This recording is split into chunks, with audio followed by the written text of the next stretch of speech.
where you are.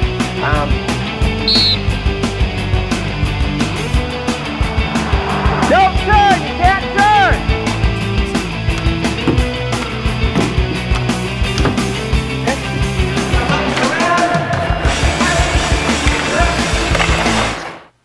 Hello there, Jeremy Weiss here with Weiss Tech Hockey, and welcome to the secret weapon of hockey development. This instructional video is broken into three main segments. The first segment explains what the secret weapon is and why it's so effective. The second segment gets into a little bit more of the theory behind this powerful tactic, or in other words, how to implement it in a comprehensive and logical way. The third segment uses footage from a recent camp of mine to give you real-life examples of how to use the secret weapon from drill to drill and practice to practice. So let's go ahead and get started. Okay, so let's go ahead and jump straight into the secret weapon of hockey development. Now this is one simple concept that can drastically increase your player's productivity. And the secret weapon I'm talking about here is the use of progressions. Now it usually doesn't take too much to convince coaches of the logic behind progressions. I mean, just think of any time you ever had to learn something in your life. Most likely they probably taught you basic arithmetic before moving on to more complex algebra, for example. So the same concepts apply in hockey. Players need to be taken through a series of skills, a series of progressions in order to acquire new skills. So there are a number of reasons why progressions are so effective. The first reason is it allows coaches to diagnose problems. Now this is fairly self-explanatory, but the basic concept is if the skill is broken down into its fundamental pieces, it's a lot easier to see what's going wrong with a stride or with a stick handle or a shot, for example. So diagnosing problems is much easier if you work through progressions. It is also a lot easier to correct errors without completely overwhelming the players. So if a player is doing 3 or 4 things wrong with his skating stride, for example, and you try to go through and tell him every single thing he's doing wrong and make him correct it, well, it's a lot more likely to overwhelm the player by doing it that way. But if you break it down into more simple pieces and allow the player to correct these things one step at a time, then the player is more likely to be able to correct them and a lot less likely to become frustrated in the process. Using progressions also helps the more experienced athletes to fine-tune their skills. So it doesn't just have to do with learning new skills, but fine-tuning skills that have already been acquired. So I find that even at high levels of hockey, going back to to fundamentals at least once, maybe once every 2 weeks or once every month, really helps to iron out wrinkles in players' strides and their stick handling and their shots, and basically just helps to do some overall fine-tuning of the skills. The next one's a bit of a mouthful. Using progressions helps to lay the fundamental groundwork from which to build more complex skills and concepts. So what do I mean by this? Well, at the beginning of any season, well, depending, if you're going to be working with a team for one season or multiple seasons, there needs to be a fundamental groundwork laid or a common expectation for all of the players.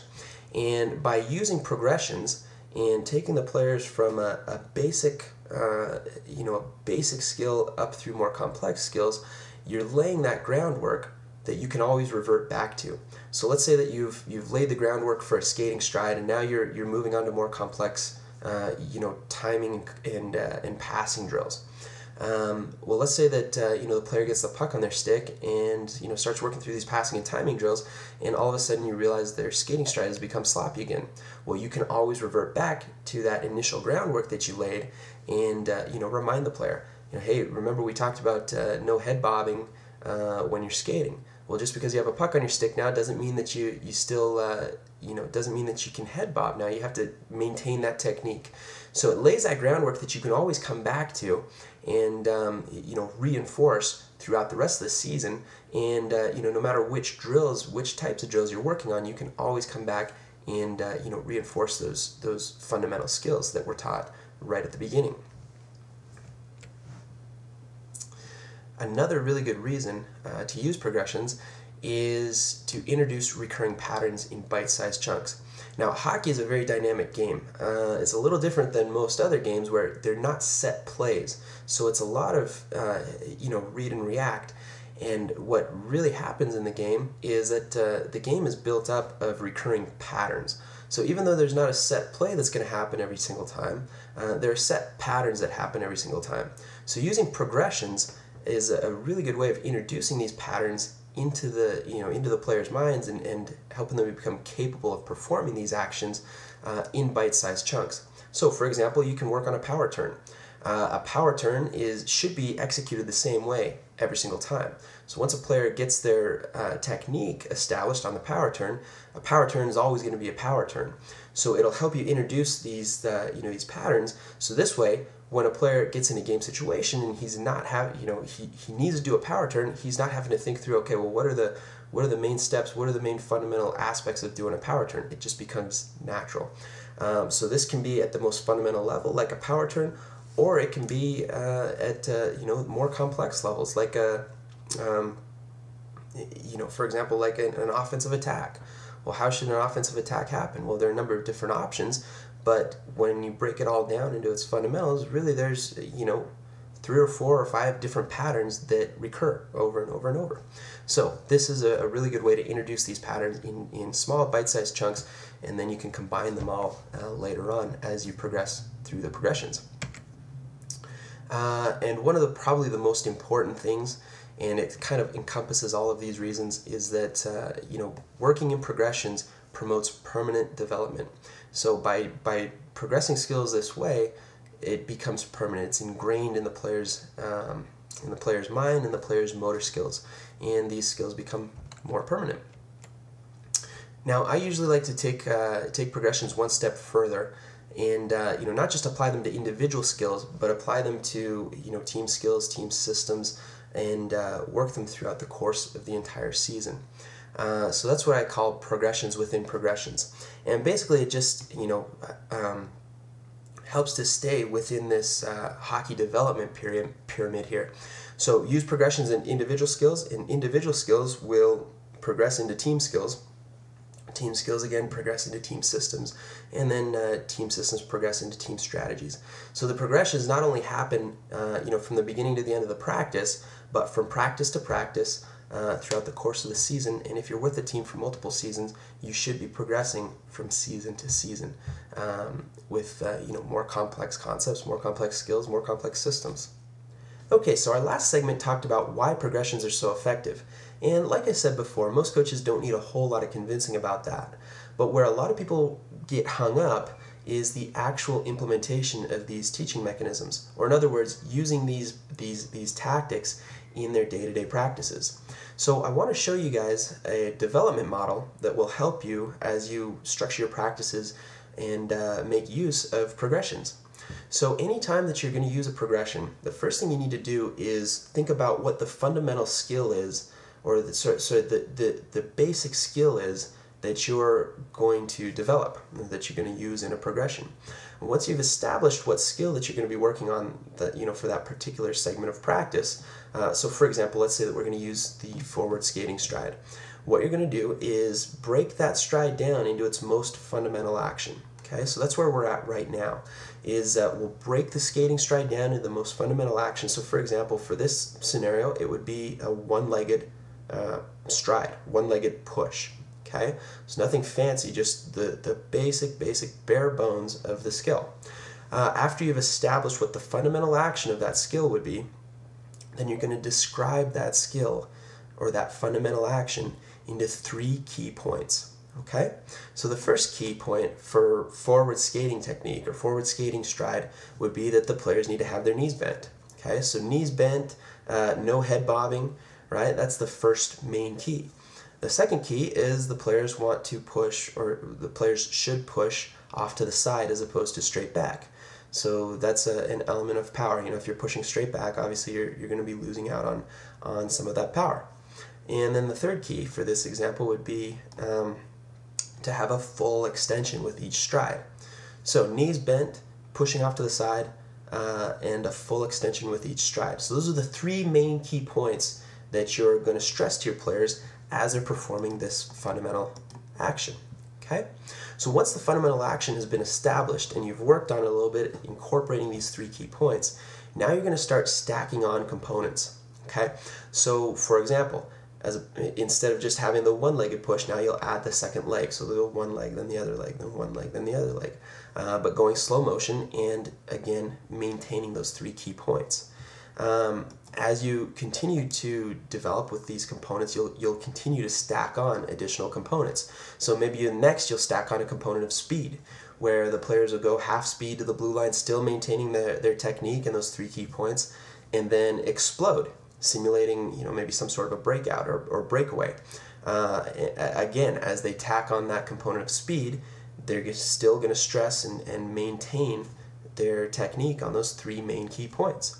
So you'll continue to stack on components until you reach the basic final overall skill. Okay, so hockey is, obviously it's not just one skill, it's comprised of multiple skills. And players need to be able to combine skills, which is why we have the red arrows connecting all the skills, because players need to be able to combine skills at full speed. So a player might need to be able to skate forward while stick handling a puck.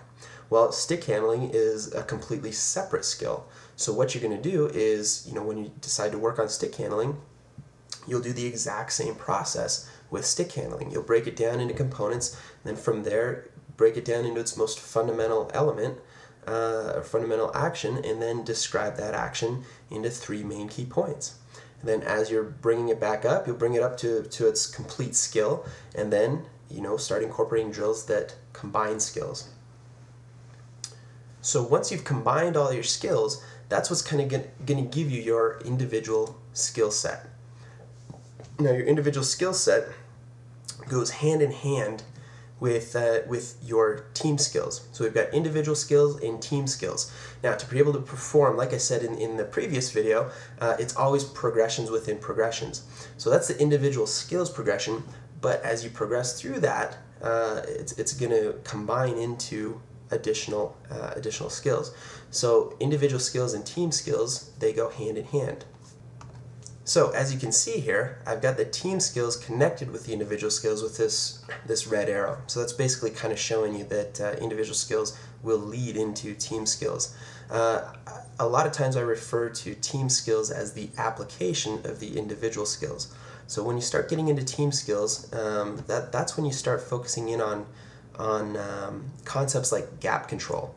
So gap control is the distance between the attacking forward and the defenseman on a one-on-one situation. Well, gap control, to be able to control the gap properly as a defenseman, you need to be able to skate forward properly, you need to be able to pivot effectively, and skate backwards, as well as have additional skills with poke checking and angling and body checking and all of that stuff.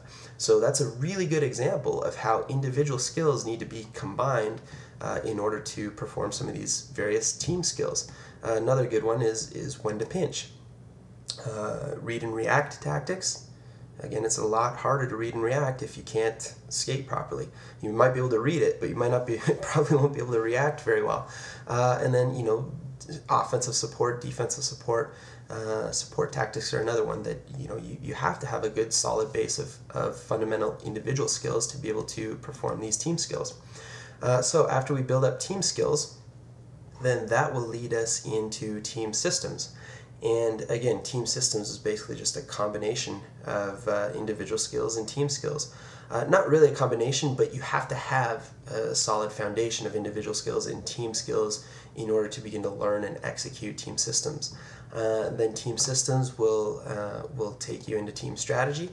And once you've had these, a really good fundamental knowledge and understanding of individual skills, team systems, and team strategy, then you'll have a really good sound basis of understanding for the overall game.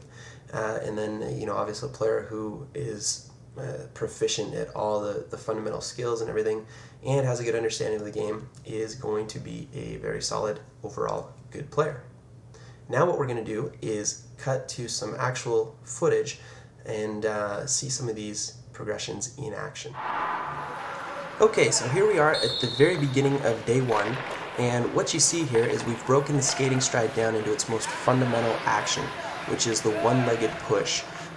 What we've encouraged the kids to do here is to focus on each of the 3 keys, which is keeping their knees bent, pushing to the side at about a 45-degree angle and trying to get a full extension with each stride. So focusing on that toe snap at the end of each push.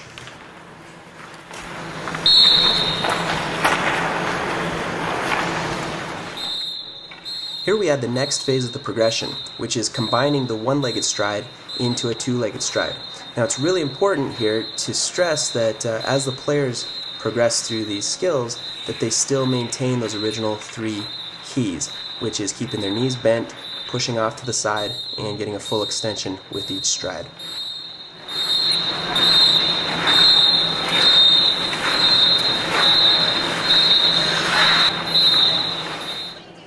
Now we'll take this one step further and have the players work on transitioning from half speed under control into explosive full speed, still maintaining their technique.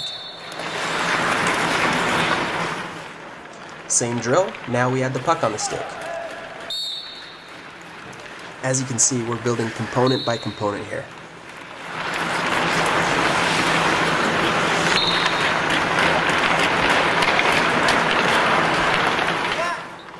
Now that we've nailed down some of the basic fundamentals of the forward skating stride, we can introduce balance and edge control.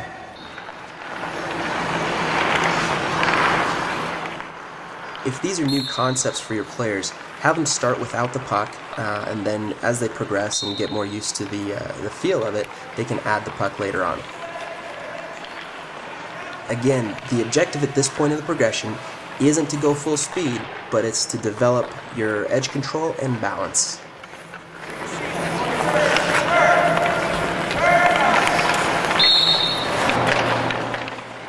Now we take the progression to the next level, which is inside edges through the cones or through traffic, and then explode and go wide around the cone and take a shot on net.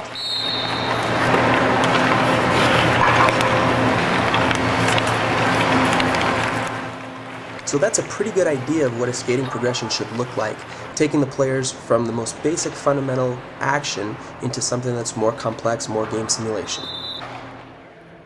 Now that we've laid the groundwork for one specific skill, we can move on to another specific skill. So here I'm explaining a basic drill that's going to introduce a skating move called the inside mohawk.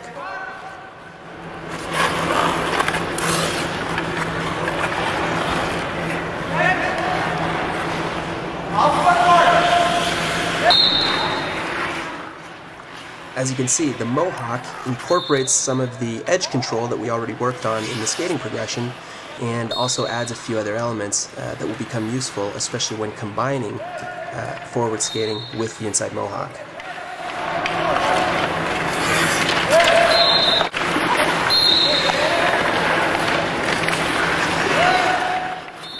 Same as before, as the players begin to acquire the skill, then we make it more complex by adding additional components. So here we put a puck on the guy's sticks.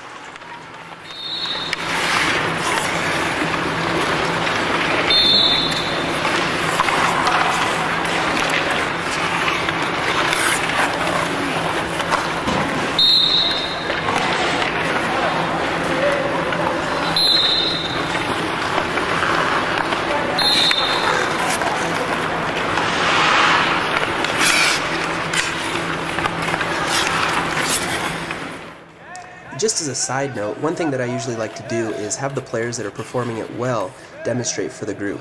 This helps to encourage the players and also helps the other players to kind of have that attitude, well, if he can do it, then I should be able to do it as well.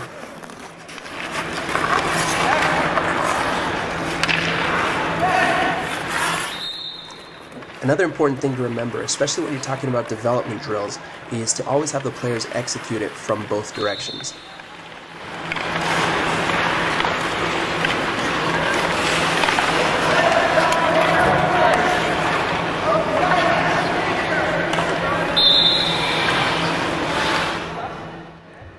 After introducing a new skill, it's always important to explain how and why and when you would use this new skill in a game situation. So here I'm explaining a new drill. This drill is going to incorporate some of these inside mohawk moves that we've been working on and throw it into a bit of a game situation for the players.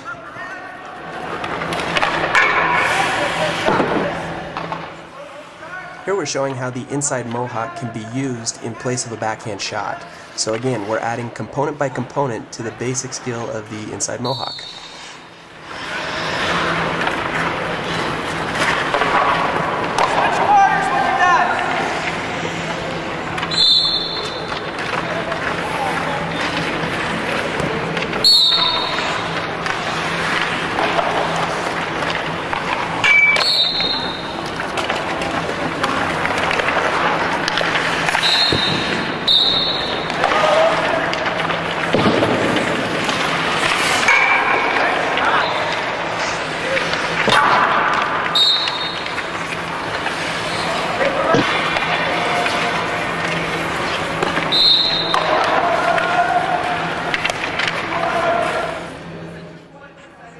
Okay, so here we are at the beginning of day 2.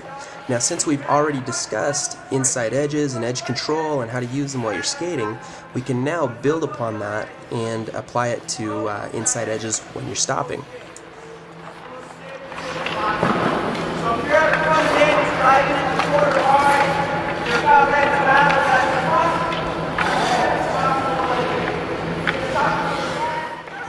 So here we introduce the basic inside edge 2-foot stop.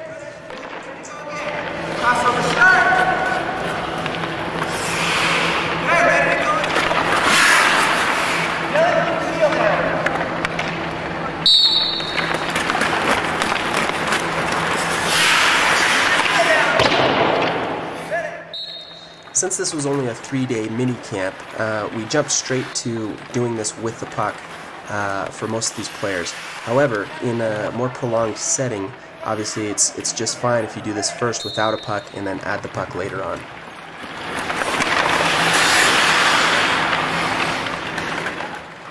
So now we're adding an additional component to the progression, which is stopping and then transitioning to the other way. So now the players are forced to do multiple stops going in both directions, all while maintaining control of the puck.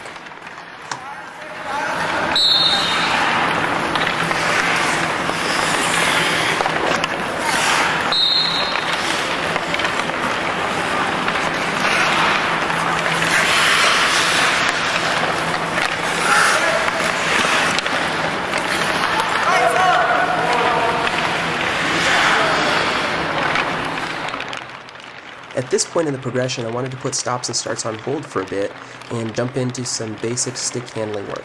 So here what the players are doing is just a fundamental stick handle standing still.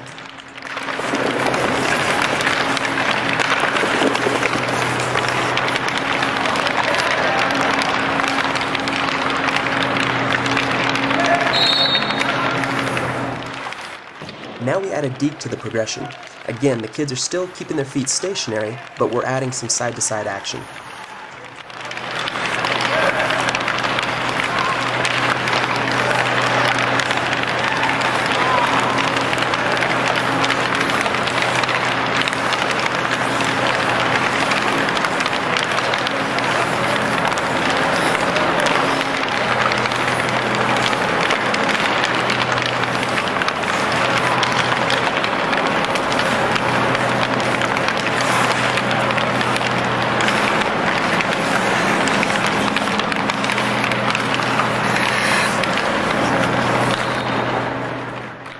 And now we move on to a full-speed stick handling drill.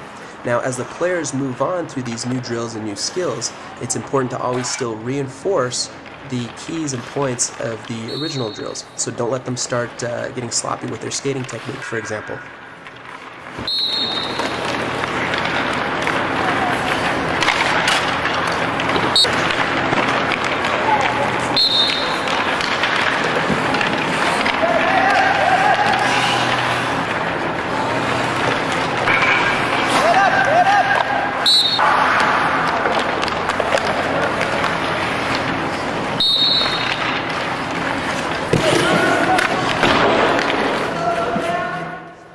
So now we're going to combine our stops and starts with a little bit of skating, some puck control, and even throw a pass in there for good measure.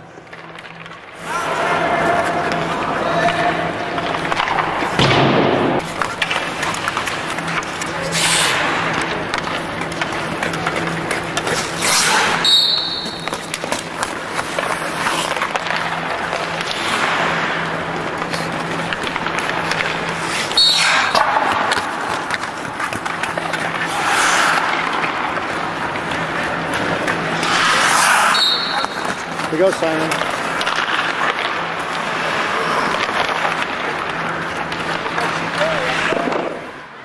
At the end of most sessions, I usually like to throw in some sort of fun drill, some sort of game, but I like it to be an applied technique game, so something that will have to do with what you've been working on that day.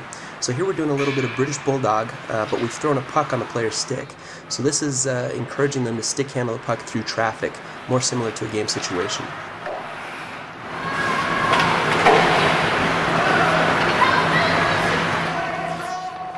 Okay, so here we are at the beginning of day 3, and as you can see, we have revisited the inside edges. Now, I like to revisit things because it not only reinforces the learning that has already taken place, but it also helps to make the skills more permanent.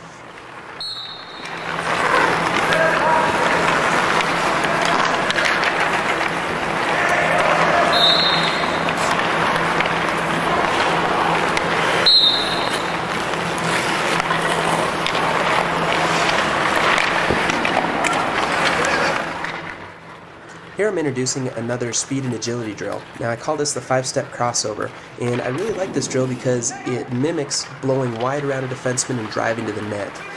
Furthermore, it helps players to get used to puck protection tactics.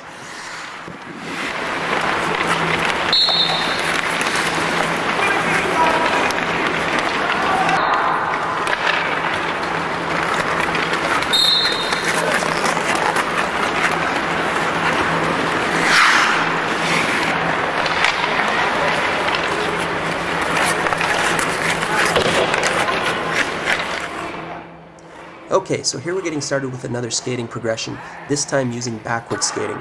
So what we've done is broken the stride down into its most fundamental action, which is the one-legged C-cut push. And once we've broken this down, introduced the 3 keys, and gotten all the players doing it well, then we'll once again start tacking on components and building the skill back up.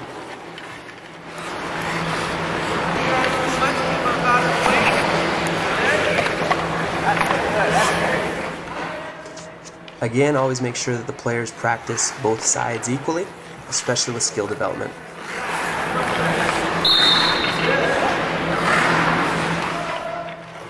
And just like we did when we did our forward skating progression, now we're going to combine the one-legged C-cut into a two-legged C-cut.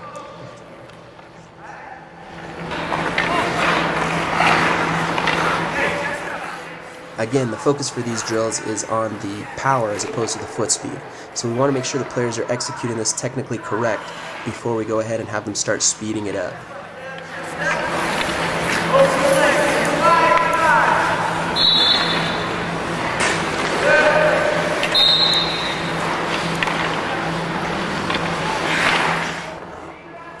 Once they've got the basic fundamental C-cut down, now we can add additional elements. So here we're having them do the 3-step cross-under. So this is more useful to generate speed going backwards than a straight C-cut would be.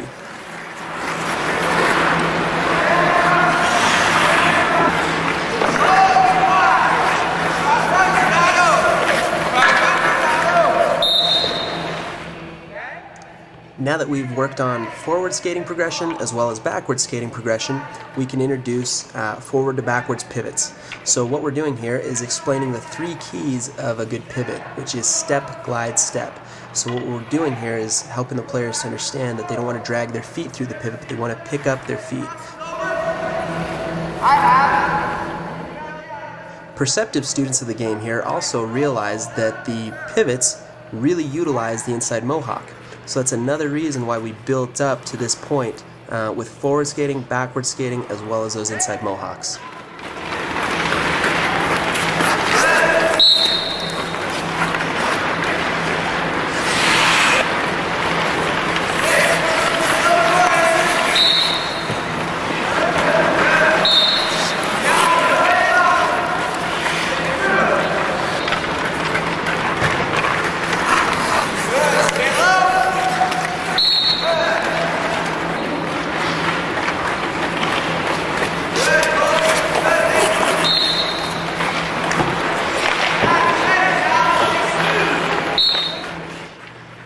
Here we add an additional component to the skill by putting a puck on the stick.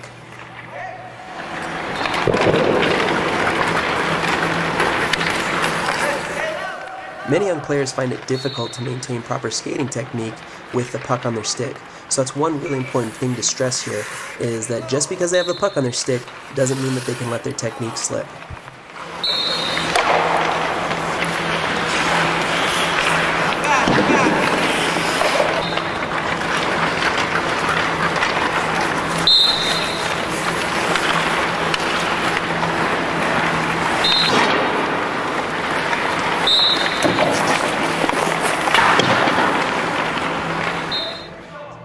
Okay, moving right along here. Now we're introducing the proper passing technique. So we're talking about the three keys of good passing, which is cushion, sweep, and weight transfer. And again, we're going to start this with the basic fundamental, which is passing with your feet standing still. So there's no pressure on you. You're not trying to move. You're not needing to gauge the speed of the other player that's going to be receiving the puck. It's basic. Standing still, cushioning, sweeping, and getting a proper weight transfer. And that's it.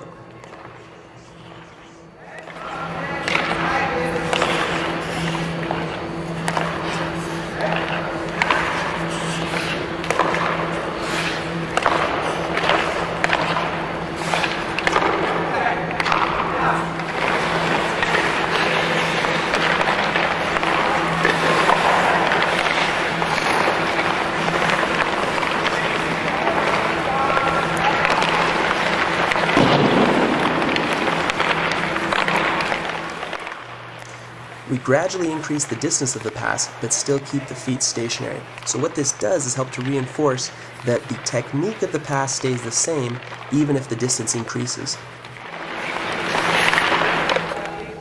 So now that we've gone through the basic elements of giving and receiving a good pass, we can start adding additional components. So here we're going to add some forechecking pressure, as well as some movement from giver and receiver.